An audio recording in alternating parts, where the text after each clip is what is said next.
First time biryani রান্না করলাম। Hello everyone, কেমন আছো সবাই? আশা করি সবাই ভালোই আছো, আমরাও ভালো আছি। এই যে মুরগির মাংস নিছি, লবণ আর টক দই দিয়ে ম্যারিনেট করে ফ্রিজে রেখে দিলাম।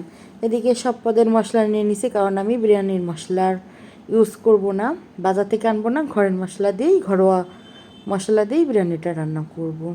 আর এদিকে শুকনো খোলায় একটু জিরেটা ভেজে নিচ্ছি, জিরে ভেজে পাটাতে বেটে নিব। আর এই যে রান্নার কাছে চলে আসছি, রাত 8:30 9টা বাজে। ভাবছি রান্নাটা বসিয়ে দিই, কারণ ফার্স্ট টাইম রান্না করতেছি তো কেমন হবে কী হবে, ওই তাড়াহুড়া করে না রান্না করে আস্তে আস্তে রান্না করি। চালটা আধা ঘন্টার জন্য ভিজায় রাখলাম, ওদিকে পেঁয়াজ আর রসুন কেটে নিছি, রসুনটা বেটে নিব। আর এখানে তেল গরম বসাই দিছি, দিয়ে এই যে পেঁয়াজটা হালকা করে ভেজে নেব, হালকা হালকা লাল করে নেব, পুরো কড়া ভেজে নেব না। আর এর ভিতরে রসুন আর আদা দিয়ে করে নেব, একটু কষিয়ে নেব, হালকা একটু জলও দিয়ে দিব যাতে মশলাটা পুড়ে না যায়।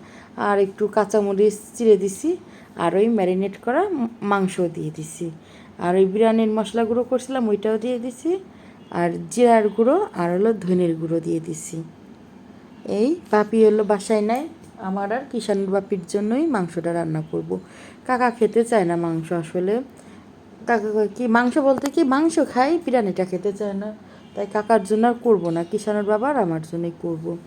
আর জিরার গুঁড়াও দিয়ে দিছি, দিয়ে ভালো করে কষিয়ে একটু ঢাকা দিয়ে রাখবো, 10-15 মিনিট এরকম ঢাকা দিয়ে রাখবো। জল আর দিব না, যে জল বেরোয় যাচ্ছে এই জলেই মানে বিরিয়ানির ভিতর দিয়ে দিব, আর জল দেব না। এই যে কষানো অর্ধেক মানে রান্না হয়ে গেছে, কাকার জন্য যে বাটিতে তুলেও রেখেছি। আর কড়াইটা চেঞ্জ করে নিলাম, কারণ ওটা ছোটো ফ্রাই প্যান ছিল, এখন কড়াই নিয়ে নিছি একটা। চালটা ঝরা দিয়ে রেখেছিলাম, চালটা দিয়ে দিলাম, দিয়ে 2-3 মিনিট একটু হালকা একটু ভেজে নিব, বেশি ভাজবো না, হালকা ভেজে নিব। এর আবার জল গরমও পাশের চুলায় বসাই দিছি, 1.5 পট চাল নিছি, এর ভিতর 3 পট জল দিব, গরম জল করে নিছি। আর এই জায়গায় একটু ঝোল ছিল তো অল্প একটু জল দেবো, একটু জল কমিয়ে দিব যাতে ঝরঝরা হয়। আর এর ভিতর 2 চামচ গুঁড়ো দুধ গুলিয়ে দিব। এই যে লবণ দিয়ে দিলাম, পোলাওর যাতে স্বাদটা আসে, মানে আমি তো মাংসে লবণ দিছি, পোলাও তো লবণ দেওয়া হয়নি, তাই লবণ দিয়ে দিলাম। আর গরম জলও দিয়ে দিছি, গরম জল দিয়ে একটু নাড়িয়ে তারপরে যে দিয়ে দিব, গুঁড়ো দুধ দিয়ে দিব।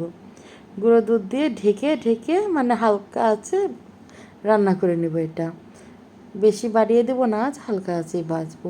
বাপির নিমন্ত্রণ ছিল, বাপি আর খাবে না বাসায় রাত্রে, তাই আমাদের জন্যই দুজনের জন্য করছি।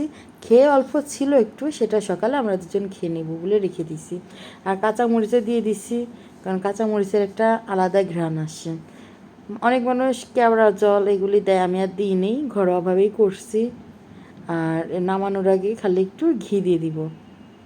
এই কিষানোর বাপি খায় বলছে ভালোই হয়েছে, ফার্স্ট টাইম করছি, প্রশংসা পেতে সবারই ভালো লাগে, যদি ভালো হয় নিজের কাছেও ভালো লাগে, আর খারাপ হলে তো নিজের কাছেই খারাপ লাগে। এই এরকম হালকা আছে ঢেকে নাড়িয়ে নিলেই ঝরঝরা হয়ে যাবে, ভালোই ঝরঝরা হয়েছিল। ভিডিওটার কোথায় ভালো লাগলে লাইক কমেন্ট শেয়ার করে দেবেন, সবাই ভালো থাকবেন।